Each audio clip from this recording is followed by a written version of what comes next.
ചെമ്പനീർ പൂവിന്റെ 2 അപ്കമിങ് എപ്പിസോഡിന്റെ റിവ്യൂയിലേക്ക് സ്വാഗതം. അപ്പൊ നമ്മൾ ഇന്നലെ അപ്ലോഡ് ചെയ്ത ആ ഒരു എപ്പിസോഡിന്റെ റിവ്യൂ ഉണ്ടല്ലോ, അതിന്റെ ബാലൻസ് ആയിട്ടുള്ള റിവ്യൂ ആണ് നമ്മളിപ്പോ പറയാനായിട്ട് പോകുന്നത്. അപ്പോ നമുക്ക് ഈ റിവ്യൂയിലോട്ട് കിടക്കാം. തുടക്കത്തിൽ തന്നെ നമ്മുടെ സച്ചിയാണ് കാണിക്കുന്നത്. സച്ചി സ്റ്റാൻഡിൽ ഇങ്ങനെ നിൽക്കുന്ന സമയത്ത് ഒരു കാക്കാലം വരികയാണ്. കാക്കാലം വന്നിട്ട് സച്ചിയോട് പറയുകയാണ്, ഓ, നിങ്ങളുടെ ജാതകവശാലുണ്ടല്ലോ, നിങ്ങൾ അത്രയും ഭാഗ്യം ചെയ്തൊരു മനുഷ്യനാണ്. നിങ്ങളുടെ ഭാര്യയെ കൊണ്ട് നിങ്ങൾക്ക് നല്ലതേ ഉണ്ടാവുള്ളൂ. ഇനി മുതൽ നിങ്ങളുടെ ജീവിതത്തിൽ പല പല മാറ്റങ്ങൾ ഉണ്ടാവും പോകുന്നതേ ഉള്ളൂ. എന്നിരുന്നാലും നിങ്ങളുടെ നാക്ക് നിങ്ങളുടെ ചതിക്കാനുള്ള സാധ്യതയുണ്ട്. മാത്രമല്ല, ഇന്നത്തെ ഈ ഒരു ദിവസം നിങ്ങൾക്ക് അത്ര ശുഭകരവുമല്ല. എന്തോ ഒരു വലിയ പ്രശ്നത്തിൽ നിങ്ങൾ അകപ്പെടാനായിട്ട് സാധ്യതയുണ്ട്. അതുകൊണ്ട് തന്നെ ശ്രദ്ധിക്കണം കേട്ടോ എന്ന് പറയുകയാണ്. അപ്പോഴേക്ക് സച്ചി പറയുകയാണ്, എന്ത് പ്രശ്നത്തിൽ അകപ്പെടാനായിട്ടാണ്? ഇന്നാണെങ്കിൽ ഓട്ടം പോലും വന്നിട്ടില്ല. എല്ലാ ദിവസവും ഇങ്ങനെയൊക്കെ തന്നെയല്ലേ. എന്തായാലും പോയിട്ട് ബിരിയാണി മേടിച്ച് കഴിച്ചു എന്ന് പറഞ്ഞിട്ട് 100 രൂപ കൊടുത്ത് കാക്കാലിന്റെ കയ്യിലേക്ക് കൊടുക്കുകയാണ്. കൂട്ടുകാരോട് ചോദിക്കുകയാണ് സച്ചി, നിങ്ങളല്ലേ പറഞ്ഞത് കൈ നോക്കി എന്നിട്ട് സമാധാനം കിട്ടി, നിങ്ങൾക്ക് ഉള്ള സമാധാനം പോയി കിട്ടുകയും ചെയ്തു. അങ്ങനെ കാക്കാലം പോയ ഉടനെ തന്നെ സച്ചിക്ക് ഒരു കോള് വരികയാണ്. മറ്റാരുമല്ല വിളിച്ചത്, രേവതി മാല കെട്ടിക്കൊടുത്ത ആ ഒരു രാഷ്ട്രീയക്കാരനുണ്ടല്ലോ, അയാളാണ് വിളിച്ചത്. സച്ചിയോട് പറയുകയാണ്, ഒരു ഓട്ടോ ഉണ്ട്, കുറച്ച് ദൂരത്തേക്കാണ്, സച്ചി തന്നെ വരണം എന്ന് പറയുകയാണ്. സച്ചിക്ക് ഭയങ്കര സന്തോഷമാവുകയാണ്. അങ്ങനെ സച്ചി പറയുകയാണ്, എന്തായാലും കാക്കാലം പറഞ്ഞ പോലെ ഒന്നുമല്ല, നല്ല പൈസ തടയുന്നൊരു സംഭവമാണ്, ഇതെന്തായാലും ഞാൻ എന്തായാലും പോയിട്ട് വരാന്ന് പറയുകയാണ്. ഈ ഒരാളുടെ അടുത്തേക്ക് വരികയാണ്. ഈ സമയത്ത് ഈ ഒരു രാഷ്ട്രീയക്കാരൻ, ഇയാളെ MLA അങ്ങനെ എന്തോ ആളാണ്. ഈ രാഷ്ട്രീയക്കാരന്റെ ഒരു കൂട്ടുകാരന് കാറ് നോക്കണം. സെക്കൻഡ് ഹാൻഡ് കാറ് മതി, പക്ഷെ നല്ല കാറായിരിക്കണം. അപ്പൊ സച്ചി കൂടെ ചെന്നിട്ട് വേണം ഇത് നോക്കാനായിട്ട് എന്ന് പറഞ്ഞിട്ട് സച്ചിയെ കൂട്ടിട്ടാണ് ഷോറൂമിലേക്ക് പോകുന്നത്. കാരണം കാറുപരമായിട്ട് കാര്യങ്ങളെല്ലാം സച്ചിക്ക് കൃത്യമായിട്ട് അറിയുകയും ചെയ്യും. അതുകൊണ്ട് തന്നെ സച്ചിയെ കൂട്ടിട്ടാണ് അയാൾ പോകുന്നത്. അടുത്ത സീനിൽ കാണിക്കുന്നത് നമ്മുടെ ശ്രുതി ആണെങ്കിൽ 15 ലക്ഷം രൂപ കിട്ടിയെന്ന് ഒരു നുണ പറഞ്ഞിട്ടുണ്ടല്ലോ. ശ്രുതിയുടെ അച്ഛൻ അയച്ചു കൊടുത്തു, അത് നമ്മുടെ നീലിമയുടെ കയ്യിൽ നിന്ന് അവർ മേടിച്ചെടുത്തു എന്നാണ് പറഞ്ഞിട്ടുള്ളത്. ആ ഒരു പൈസ കയ്യിലുള്ളത് കൊണ്ട് തന്നെ ശ്രുതി കാർ എടുക്കാൻ വേണ്ടിയിട്ട് ഷോറൂമിലേക്ക് പോവാണ്. ഇതേ ഷോറൂമിൽ തന്നെയാണ് വരുന്നത്. അങ്ങനെ ഷോറൂമിൽ വന്നതും അവൻ എന്താ ജോലിയും ചോദിക്കുമ്പോൾ ഞാനൊരു വലിയ ബിസിനസ്സുകാരനാണെന്ന് പറഞ്ഞുകൊണ്ട് ശ്രുതി അങ്ങ് അടിച്ചു വിടുകയാണ്. ഇതവർ വിശ്വസിക്കുകയാണ്. അവസാനം ഒരു കാർ കൊണ്ടുവന്ന് കാണിച്ചു കൊടുക്കുകയാണ്. അങ്ങനെയാണെങ്കിൽ ശ്രുതിക്ക് ആ കാർ ഭയങ്കരമായിട്ട് ഇഷ്ടപ്പെടുകയും ശ്രുതി മനസ്സിൽ സ്വപ്നം കാണുകയും ആ കാറിലൂടെ ശ്രുതിയും കൂടെ ചീറി പാഞ്ഞു പോകുന്നതൊക്കെ ഇങ്ങനെ സ്വപ്നം കണ്ടുകൊണ്ട് നിൽക്കുന്നതാണ് കാണിക്കുന്നത്. ഇതേ സമയം നമ്മുടെ സച്ചി ഇതേ പാർട്ടിക്കാരെ കൊണ്ട് ഇവിടെ വരികയാണ്. ആ ഷോറൂമുകാരൻ ചോദിക്കുകയാണ്, അല്ല സച്ചി, ഈ മാസം കാർ എടുക്കാൻ വേണ്ടിയിട്ടാണോ വന്നത്? അപ്പൊ സച്ചി പറയണം, അയ്യോ സാറേ, എല്ലാ മാസവും കാർ എടുക്കാൻ ഞാൻ അത്ര വലിയ കോടീശ്വരനൊന്നും അല്ലല്ലോ, എനിക്ക് വേണ്ടിയിട്ടറിയില്ല, ഇദ്ദേഹത്തിന് വേണ്ടിയാണ് കാറ്, സെക്കൻഡ് ഹാൻഡ് തന്നെ മതി, നല്ലൊരു കാറാണ് വേണ്ടതെന്ന് പറയുകയാണ്.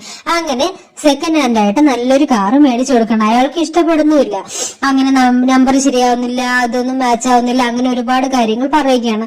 ശ്രുതി ഇഷ്ടപ്പെട്ട കാറിലെ ആ കാറ് കണ്ടു കഴിഞ്ഞപ്പോൾ ഇവർക്ക് ഭയങ്കരമായിട്ട് ഇഷ്ടപ്പെടുകയാണ്. ഇതേ സമയം ശ്രുതി ആണെങ്കിൽ ശ്രുതിയേക്ക് വിളിച്ചു വരുത്തിയിരിക്കുകയാണ്. ശ്രുതി ചോദിക്കുകയാണ്, എന്തിനാ എന്നെ ഇവിടേക്ക് വിളിച്ചു വരുത്തിയിരിക്കുന്നത്? അപ്പൊ ശ്രുതി പറയണം, അത് പിന്നെ നമുക്ക് കുറെ നേരമായിട്ട് കാറ് മേടിക്കണമെന്ന് ആഗ്രഹമില്ലേ, അപ്പൊ നമുക്ക് ഇന്ന് മേടിക്കാന്ന് വിചാരിച്ചു. അങ്ങനെ ഒരു കാറ് മേടിക്കാന്ന് വിചാരിച്ചു. കാറൊന്നും ഇപ്പൊ മേടിച്ച് ശരിയാവില്ല എന്ന് പറയുകയാണ്. അത് വെച്ചിട്ട് നമുക്ക് വേറെ എന്തെങ്കിലും ബിസിനസ് ചെയ്യാന്ന് പറയുകയാണ്. അങ്ങനെ കയ്യിലുള്ള പൈസ കളഞ്ഞിട്ട് കാര്യമൊന്നും ഇല്ലെന്ന് പറയുകയാണ്. ഞാനൊരു നല്ല കാറ് വാങ്ങിയിട്ടുണ്ട് എന്ന് പറയുകയാണ്. നിനക്ക് ഇഷ്ടമാകുമെന്ന് പറഞ്ഞിട്ട് ശ്രുതിയും വന്ന് നോക്കുകയാണ്. അങ്ങനെ ശ്രുതിക്കും അത് ഇഷ്ടമായിരുന്നു.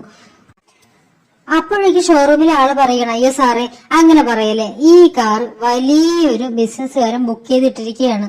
അപ്പോ ഓ, അങ്ങനെയാണോ? എങ്കിൽ പിന്നെ ആ ബിസിനസ്സുകാരനോട് ഞാൻ സംസാരിക്കാം, ഇതിന്റെ ഫീച്ചേഴ്സ് ഒക്കെ ഒന്ന് സംസാരിക്കും, എന്നിട്ട് എനിക്കിത് ഭയങ്കര ഇഷ്ടപ്പെട്ടു. ഈ സമയത്ത് അദ്ദേഹം പറയുകയാണ്, എങ്കിൽ പിന്നെ നിങ്ങൾ തന്നെ സംസാരിക്കും എന്ന് പറയുകയാണ്.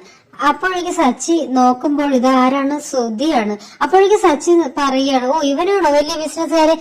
എന്റെ പൊന്നും സാറേ, ഇവന് ബിസിനസ് ഒന്നുമില്ല, ഇവൻ അവൻ കൃത്യമായിട്ട് അടക്കില്ല കേട്ടോ, ഇവന് കാറ് കൊടുക്കണ്ടെന്ന് പറയുകയാണ്. അപ്പോഴേക്കും ഷോറൂമിലെ ആള് പറയുകയാണ്, അതെന്താ അങ്ങനെ പറഞ്ഞത്, എനിക്ക് ഇയാളെ നേരത്തെ അറിയോ എന്ന് ചോദിക്കുകയാണ്. പിന്നല്ലാതെ എന്റെ ചേട്ടന് ഇയാള്, ഞാൻ പൈസ കൊടുത്താൽ ഞാൻ തിരിച്ചടവൊന്നും ഉണ്ടാവില്ല കേട്ടോ, ഞാനീ പറഞ്ഞ രാഷ്ട്രീയക്കാരന് കൊടുത്താൽ മതി എന്ന് പറയുകയാണ്. അങ്ങനെ ഷോറൂമിൽ ആറ് ചിന്തിക്കുകയാണ്. അങ്ങനെ ഒരുപാട് തവണ ഇവര് കാറ് മേടിച്ചിട്ടുണ്ടെന്ന് പറയുകയാണ്. പക്ഷെ സച്ചിനെ വിശ്വസിക്കാനും പറ്റില്ല എന്ന് പറയും. ദേവി ഇത് കാർ അദ്ദേഹത്തിന് കൊടുത്തേക്കെന്ന് പറയണം, നിങ്ങൾക്ക് വേണമെങ്കിൽ മറ്റേതെങ്കിലും കാർ കാണിച്ചു തരാം, സച്ചിയുടെ ചേട്ടനായതുകൊണ്ട് തന്നെ കുറച്ചുകൂടെ കുറവ് ചെയ്ത് തരാമെന്ന് പറയുകയാണ്.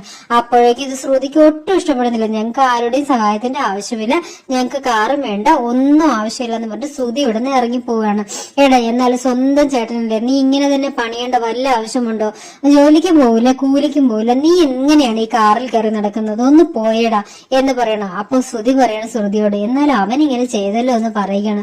ശ്രുതി അപ്പൊ ശ്രുതിയോട് പറയണം, എന്നാലും നമുക്കൊരു കാലം വരുമായിരിക്കും അല്ലെ, നമുക്ക് സ്വന്തമായിട്ട് കാറ് വാങ്ങാന്ന് പറയുകയാണ്. അങ്ങനെ ശ്രുതിയും കൂടി അവിടുന്ന് പോവുകയാണ്. അടുത്ത സീനിലാണ് സച്ചി കാർ ഇവർക്ക് തന്നെ സെറ്റാക്കി കൊടുത്തുകൊണ്ട് തന്നെ നേരെ ഷാപ്പിലേക്ക് വിടാം, നമുക്കൊരു ചെലവ് ചെയ്യാന്ന് പറയുകയാണ്. അപ്പൊ സച്ചി പറയണേ, എനിക്ക് വേണ്ട, ഞാൻ ഓടിക്കുന്ന സമയത്ത് കുടിക്കില്ല എന്ന് പറയുകയാണ്. കുഴപ്പമില്ല, എന്നാലും നിങ്ങൾക്ക് വേണ്ട ബാറിലേക്ക് വരാമെന്ന് പറയുന്നത്. അടുത്ത സീനിലാണെങ്കിൽ രേവതിയുടെ അമ്മയാണ് കാണിക്കുന്നത്. അമ്മയ്ക്ക് നല്ല പനിയുണ്ട്, എങ്കിലും അവർ അവിടെ ഇരുന്നിട്ട് പൂ കെട്ടുന്നത് കാണിക്കുകയാണ്. എന്റെ പൊന്നമ്മേ, നിങ്ങൾക്ക് നല്ല പനിയില്ല, അമ്മയ്ക്ക് വെയിലത്തുനിന്ന് പൂ കെട്ടുന്നത് വീട്ടിൽ നിന്ന് റെസ്റ്റ് എടുത്തുകൂടായിരുന്നു എന്ന് ചോദിക്കണം. അപ്പോഴേക്ക് രേവതിയുടെ അമ്മ പറയണേടി മോളെ, എനിക്കത് പറ്റില്ല, പൂ കെട്ടി കഴിഞ്ഞാൽ മാത്രമേ കുറച്ച് കടങ്ങളൊക്കെ ഉള്ളത് തീർക്കാൻ പറ്റുള്ളൂ എന്ന് പറയുകയാണ്. അപ്പോ ആ അനിയത്തി വന്നിട്ട് പറയണം, അമ്മേ കഞ്ഞി കഴിച്ചേ, കഞ്ഞി ഉണ്ടാക്കി കൊണ്ടുവന്നിട്ടുണ്ടെന്ന് പറയാണ്. അമ്മയെ കുടിപ്പിക്കാൻ നോക്കണം, പക്ഷെ അമ്മ കുടിക്കുന്നില്ല. ഇതേ സമയം നമ്മുടെ രേവതി വരികയാണ്. രേവതി നോക്കുമ്പോൾ അമ്മയോട് പറയുകയാണ്, അമ്മയ്ക്ക് വയ്യാഞ്ഞിട്ട് അമ്മയെ കട തുറന്നിരിക്കുന്നത് എന്താണെന്ന് ചോദിക്കണം. അമ്മ പറയുകയാണ്, അമ്മയ്ക്ക് പൂകെട്ടാനെ കുറിച്ച് ഓർഡർ ഉണ്ടായിരുന്നു, അതുകൊണ്ടാണ്, അത് മാത്രമല്ല ഇത് കല്യാണത്തിന്റെ ഓർഡറുമാണ്, അതുകൊണ്ടാണെന്ന് പറഞ്ഞിട്ടാണ് വന്നത്. അങ്ങനെയാണെങ്കിൽ എന്നോട് പറഞ്ഞൂടെ എന്ന് രേവതി പറയണം. അമ്മ എന്താണ് എന്നോടൊന്നും പറയാത്തതെന്ന് ചോദിക്കണം. അപ്പൊ രേവതിയുടെ അനിയത്തി പറയണം, ഞാനും അമ്മയോട് പറയുന്നതാണ്, ചേച്ചി കെട്ടിത്തരുമല്ലോ, പിന്നെ എന്തിനാ അമ്മ ഇങ്ങനെ കിടന്ന് കഷ്ടപ്പെടുന്നതെന്ന് ചോദിക്കുകയാണ്. നിനക്ക് അവിടെ ഒരുപാട് പണിയുണ്ട്, നിന്നെ കെട്ടിച്ചു വിട്ടതല്ലേ, അതിന്റെ കൂടെ നീ ഇനി ഇതും കൂടെ എങ്ങനെ ചെയ്യുന്നു വിചാരിച്ചിട്ടാണ് ഞാൻ ഇതൊന്നും ചെയ്യേണ്ടെന്ന് പറയുന്നത്. എന്നെ വെറുതെ മൂന്നാമതൊരാളായിട്ട് അമ്മ കണക്കാക്കരുത്, അമ്മ എന്തായാലും ഇവിടെ ഇരുന്ന് കഞ്ഞി കുടിച്ച് ഞാൻ ഈ പണിയൊക്കെ ചെയ്തോളാം എന്ന് പറയുകയാണ്. ഈ സമയത്ത് രേവതിയുടെ ആങ്ങള് ഇങ്ങോട്ട് വരികയാണ്. അപ്പൊ ശരത്തിന്റെ ഫ്രണ്ട് ആ കള്ളനെ കൂടെ വരികയാണ്. അവന്റെ കൂടെയാണ് വന്നത്. ഇത് കാണുന്ന രേവതിക്ക് ഭയങ്കര സങ്കടമാവുകയാണ്, ദേഷ്യം വരികയാണ്. നിങ്ങൾ വിട്ടോ എന്ന് പറയുകയാണ്. ആ സമയത്ത് എടാ നീ അവിടെ നിക്കടാന്ന് പറഞ്ഞിട്ട് ചിട്ടി അവിടെ നിൽക്കുകയാണ്. മലയാളത്തിൽ എന്താ അവന്റെ പേരെന്നറിയില്ല, തമിഴിലാണ് അവന്റെ പേര് ചിട്ടി. ശരത്തിന്റെ ഉറ്റ സുഹൃത്തായ കള്ളനായിട്ടുള്ള ചിട്ടി. എന്തിനാ നീ ഇവിടെ കൂട്ടുകൂടി നടക്കുന്നത്, ഇവന്റെ കൂടെ എന്തിനാ കൂട്ടുകൂടി നടക്കുന്നത്, നിന്നേക്കാൾ എത്രയും ഇളയതാണ് എന്റെ ആങ്ങള, എന്നിട്ട് എന്തിനാണ് അവന്റെ കൂടെ കൂട്ടുകൂടി നടക്കുന്നത്, അവനെ നശിപ്പിക്കാൻ വേണ്ടിയിട്ടല്ലേ നീ അവന്റെ കൂടെ നടക്കുന്നത്, ഇനി മേലെ നിന്നെ ഇവനെ ഒരുമിച്ച് കണ്ടുപോരുതെന്ന് പറയുകയാണ്. നീ ഒറ്റൊരുത്തം കാരണമാണ് എന്റെ ഭർത്താവ് ഇങ്ങനെ ആയത്, നീ ഒരിക്കലും ഇങ്ങനെ ചെയ്യേണ്ടത് എന്ന് പറഞ്ഞിട്ട് ഇനി ഇവന്റെ കൂടെ നടക്കരുതെന്ന് പറഞ്ഞിട്ട് താക്കീത് ചെയ്യാണ്. ഇതേ സമയം ചിട്ടി പറയുന്നത്, ചേച്ചി എന്നോട് ഇങ്ങനെയൊന്ന് പറഞ്ഞു, ചേട്ടനോട് ഞാൻ എങ്ങനെയെങ്കിലും പറഞ്ഞ് മനസ്സിലാക്കിച്ചോളാം, ഞാൻ ആ കൂട്ടത്തിൽ കൂട്ടിയൊന്നും അല്ല, ഇവൻ എന്റെ ജോലി സ്ഥലത്ത് വർക്ക് ചെയ്യുന്നുണ്ട്, അത്രേ ഉള്ളൂ, വേറൊന്നുമില്ല എന്ന് പറയുകയാണ്. നിന്റെ ജോലി സ്ഥലമോ, നിനക്ക് നാനും ഉണ്ടോ അവിടെ, കട്ട മുതൽ വിൽക്കുന്ന സാധനത്തിന് ജോലി സ്ഥലം എന്ന് എങ്ങനെയാടാ പറയുന്നത്, നീ ഇവന്റെ കൂടെ സഹവാസത്തിന് പോവുകയും ചെയ്ത് നീ ജോലിക്ക് പോവാൻ നോക്കട എന്ന് പറയുകയാണ്. എന്നിട്ട് രേവതി ആണെങ്കിൽ കുറേ ചീത്തയും പറയുകയാണ്, ചിട്ടിയോട് കൂടെ ഇനി നീ ഒരിക്കലും പോകരുതെന്നോ, ഇനി നീ അവന്റെ കൂടെ പോയി കരണത്തടിക്കുമെന്നൊക്കെ പറയുകയാണ്. ഇത് കണ്ടിട്ട് ചിട്ടി അവിടെ നിന്ന് പോവുകയാണ്. രേവതിക്ക് ഭയങ്കര ദേഷ്യമാണ്, നിനക്ക് നാണമാവുന്നില്ലേ നിന്നോട് നടക്കരുതെന്ന്, സച്ചേട്ടൻ എന്തിനാണ് നിന്റെ കൈ ഒടിച്ചത്, നീ പറയടാ എന്നൊക്കെ പറയണം. അപ്പോഴേക്ക് ശരത്ത് പറയാണ്, അയാൾക്ക് എന്നോടുള്ള ദേഷ്യം കൊണ്ടാണ് ഇങ്ങനെ, ഞാൻ നല്ല രീതിയിൽ സമ്പാദിക്കുന്നത് കൊണ്ട് അയാൾക്ക് പറ്റുന്നില്ല. ഈ സമയത്ത് രേവതിന് അനിയത്തി പറഞ്ഞു, അമ്മയ്ക്ക് വയ്യാന്നുള്ള കാര്യം നീ അറിഞ്ഞോ, എന്നിട്ട് പിന്നെ നീ എന്തിനാണ് ഇങ്ങനെ ചെയ്യുന്നത്. അപ്പോഴേക്കും രേവതി പറയാണ്, ഓ അമ്മയ്ക്ക് വയ്യേ, അപ്പൊ നിനക്ക് അമ്മയുടെ കാര്യത്തെക്കാളും ഇതുപോലുള്ള ആൾക്കാരുടെ കാര്യത്തിലാണല്ലോ കൂടുതൽ ശ്രദ്ധ. അടുത്ത സീനി കാണിക്കുന്നത് വർഷയാണ്. വർഷ നേരെ നമ്മുടെ ശ്രീകാന്തിന്റെ ജോലി സ്ഥലത്തേക്ക് വരികയാണ്. ശ്രീകാന്ത് വേഗം വന്നേ, നീ ഒരു ഹാഫ് ഡേ ലീവ് എടുത്തേ, എനിക്കൊരു കാര്യം പറയണ്ടെന്ന് പറയുകയാണ്. എന്താ വർഷ നീ പറയുന്നത്, ലീവ് എടുക്കാനോ, എന്തിന്? അപ്പോഴേക്കും വർഷ പറയുകയാണ്, എനിക്ക് ഇപ്പോൾ തന്നെ ഒരു കുഞ്ഞിനെ വേണം, നീ വേഗം വാ എന്ന് പറയുകയാണ്. അപ്പോഴേക്കും ശ്രീകാന്ത് പറയും, നീ ഇതെന്തൊക്കെയാ പറയുന്നത്, എടി 10 മാസം വേണം ഒരു കുഞ്ഞുണ്ടാവാൻ എന്ന് പറയുകയാണ്. അപ്പോഴേക്കും വർഷ പറയാം അതൊക്കെ എനിക്കറിയാം, പക്ഷെ നീ വരൂ എന്ന് പറഞ്ഞിട്ട് വിളിക്കുകയാണ്. ഇപ്പോഴേക്കും ആ ഒരു സീൻ അവിടെ തന്നെ നിർത്തുകയാണ്. ഇത്രയും കാണിച്ചുകൊണ്ട് ഈ ഒരു സീനോട് നിർത്തുന്ന സമയത്ത് രേവതിയും ബാക്കിയുള്ളവരും വലിയ രീതിയിലുള്ള ചിന്തയിലാണ്. ഇതെന്താ നിനക്ക് ഇങ്ങനെ പെട്ടെന്നൊരു ചിന്ത വന്നെന്ന് ചോദിക്കുകയാണ്. എനിക്കൊരു കുട്ടികളുടെ സ്റ്റോറി ചെയ്യണം, അതിൽ ഡബ് ചെയ്തപ്പോൾ കുഞ്ഞുങ്ങളെ കാണാൻ നല്ല രസമുണ്ട്, അതുകൊണ്ട് എനിക്ക് അതുപോലത്തെ ഒരു കുഞ്ഞിനെ വേണ്ടുമെന്ന് തോന്നി എന്ന് പറയുകയാണ്. ഇത് കേട്ടുകൊണ്ട് ശ്രീകാന്ത് പറയും, നീ എന്താ തമാശ പറയുകയാണോ? കുട്ടികളെയൊക്കെ അതൊക്കെ ഭയങ്കര ബുദ്ധിമുട്ടല്ലേ? അത് മാത്രമല്ല ഫിനാൻഷ്യലി നമ്മൾ ഒട്ടും സ്റ്റേബിൾ അല്ല, രണ്ടുപേർക്കും ജോലിയുമില്ല. ഈ ഒരു സ്റ്റേബിൾ അല്ലാത്ത സ്ഥിതിയിൽ നമുക്ക് ഇതൊന്നും ചിന്തിക്കേണ്ട ആവശ്യമില്ല.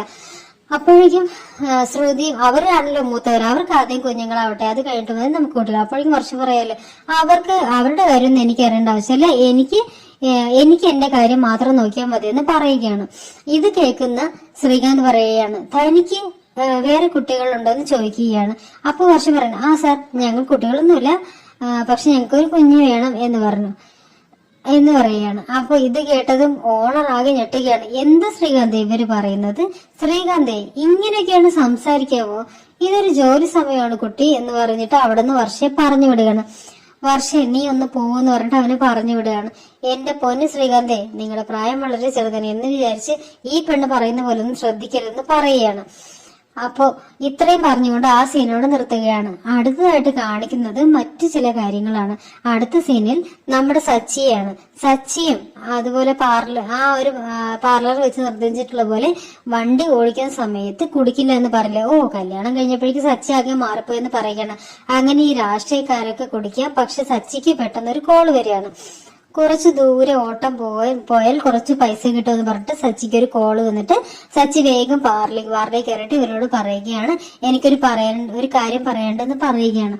ഈ സമയത്ത് അപ്പൊ അത്ര നിർബന്ധമൊന്നുമില്ല എന്ന് പറഞ്ഞിട്ട് രേവതി ഇവിടെ കോളാണ് വന്നിട്ടുള്ളത്. അപ്പൊ രേവതി പെട്ടെന്ന് പറയുകയാണ്, നിനക്ക് ഒരുപാട് ആയപ്പോ നീ പുതിയ ഫോൺ വാങ്ങിയെന്ന് ചോദിക്കുകയാണ്. ഇത് 25,000 രൂപയുടെ ഫോണാണ്, എനിക്ക് ആ രീതിയിൽ നല്ല വരുമാനമുണ്ട്, അതുകൊണ്ട് ഞാനങ്ങ് മേടിച്ചെന്ന് പറയണം. അപ്പൊ രേവതി പറയാണ്, നീ ആ ചിട്ടിയുടെ കൂടി നടന്നല്ലേടാ വരുമാനം ഉണ്ടാക്കുന്ന, അവന്റെ തൊഴിൽ എന്താണെന്ന് എനിക്കറിയാം, കട്ട മുതൽ വിൽക്കുക, അതുപോലെ തന്നെ പലിശയ്ക്ക് കൊടുക്കുക, ഇതിൽ നിന്നുള്ള വരുമാനം അല്ലേടാ, കള്ള പൈസയാണ്, നീ മറ്റുള്ളവരുടെ പൈസയാണ് ഒരു വില കൊടുക്കാതെ ഇങ്ങനെ വാങ്ങുന്ന പൈസയൊന്നും നിനക്ക് ഉപകാരപ്പെടണം, നീ നന്നായി പഠിക്കേ, നിനക്ക് ഇതിൽ കൂടുതൽ സമ്പാദിക്കാൻ പറ്റുമെന്ന് പറയുകയാണ്.